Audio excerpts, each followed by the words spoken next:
Uh, I had hoped you would ask me about the flow of water because that's what brought us here. I would be very reserved in responding to useless and baseless allegations because they are under police investigation. But I would really appeal that we are really credited with some intelligence,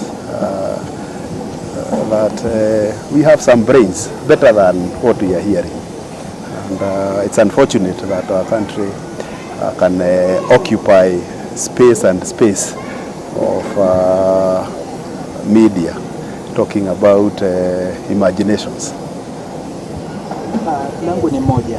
Kuna hili swala la kuunganisha maafisa polisi wa utawala pamoja na wale wa kawaida Kenya Police. Je, limepokelewaje na maafisa husika? Na je, unahisi ya kwamba uhusiano wao unaenda kuwa sawa katika kufanya kazi kwa pamoja, kizingatiwa kwamba kumekuwa na mgogoro kati ya Kenya Police pamoja na AP katika siku za awali?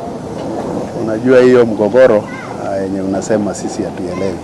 Hapa niko na polisi wa KPS anaitwa Mbogu. Hapo kuko polisi wa APS na unaona kabisa hawana mgogoro yote. Nafikiria ni vizuri sisi wa Kenya tujue ni lazima tukubali mageuzi. Iko wakati inafika nchi ni lazima isonge mbele. Polisi wa AP, polisi wa Kenya Police wamekuwa wakifanya kazi pamoja pia na maofisa wa administration, wale wanaitwa ngao. Na usalama haiwezi shikiliwa kwa nchi hii kama hiyo uhusiano haipo. Na ndio sisi kama wizara, sisi kama serikali tukaonelea ni vizuri.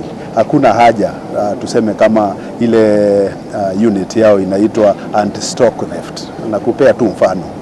Polisi wa Kenya Police wako naye na polisi wa AP wako naye. Hakuna haja ya kuwa na units mbili zenye zinafanya kazi inafanana. Ndio tukaunganisha hizo, alafu tukasema watu maofisa wa administration police watakuwa wanafanya ile kazi specialized kama ile ya border patrol, infrastructure na protection ya VIP na kazi zingine zile zinaitwa formed units. Alafu hawa polisi wengine wa Kenya Police hao wenyewe wakuwa wanafanya general duties na kulinda wananchi wa kawaida kwa shughuli zao.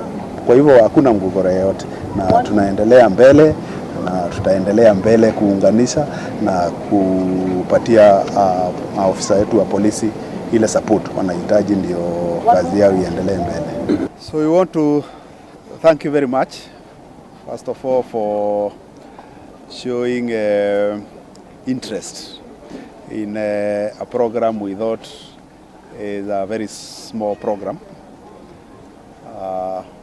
Thank my colleague PS Irongo for the great work he has continued to do in providing water for citizens of this country. This is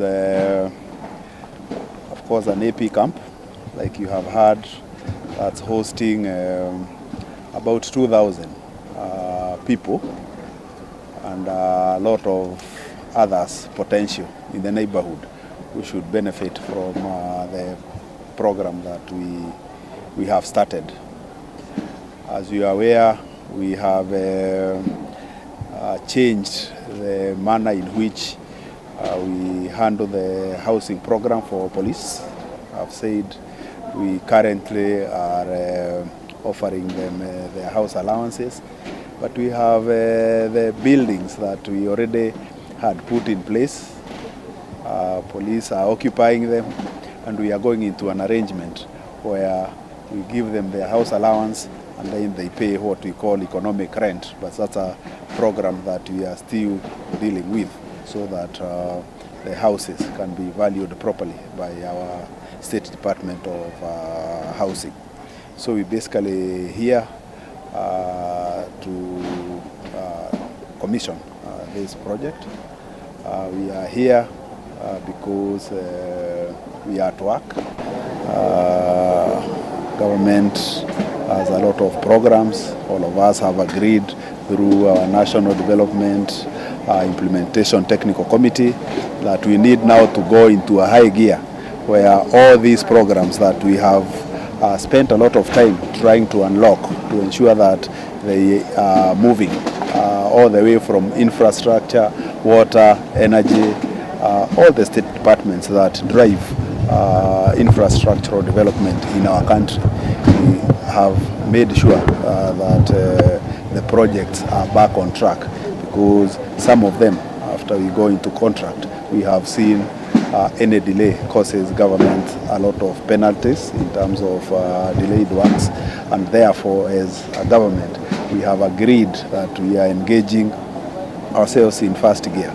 We have brought together the infrastructure all the way from the counties, and whenever we are having our monitoring and evaluation, those are the people who will go and tell us the reasons why these projects get stuck occasionally, and we do everything to ensure that they function. As a result, since we started this program, we have been faced with about 300 projects that had issues, and I am happy to report we have 60% of them unlocked and now going on, and it's a matter of time before we see 100%, because the problems are manageable, the problems are sometimes regulatory in nature, some government institutions are not communicating properly, and that's the work we do to ensure that we continue unlocking. Like I'm saying, we have about 200 of them now unlocked and moving, and we are here in this place to demonstrate that this framework is actually working.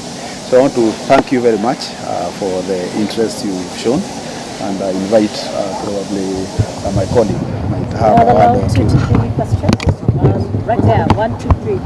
We start with you, sir, and then Gladys and the gentleman in white. Thank you. Let's the PS first say something, then we can answer questions. Thank you. You know, you start by saying there is extrajudicial killing. Which one? You know, we must be a country that is led by logic and facts and truths. You know, when there is a crime committed, it is unfortunate that before the people who are trained to do this work even commence, there are people who already have made conclusion about the investigation. And I think it is fair that we allow all our investigative agencies, these are professionals, they are trained, they have proven over time that they can do the work, that we allow them space to work. But this political interference that we have continued to see being exerted on our officers, being exerted on government officers, I think it's just unfortunate. The executive must as well be given space to do their work, because we mean well for this country. Also a question from this one.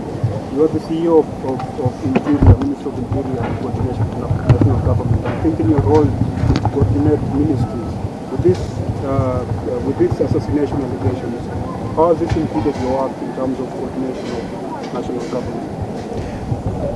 You know, I hear assassination claims. Who has complained? You know, I'm yet to hear someone who has complained. And I think it's better that we stop creating things that don't exist. The moment we have a claim like that, that is formalized, not in barazas, then it's dealt with in accordance with the law. And I don't think for us as a ministry, we will be distracted from doing our work. We will continue providing security to Kenyans. We will continue providing leadership for implementation of national development programs.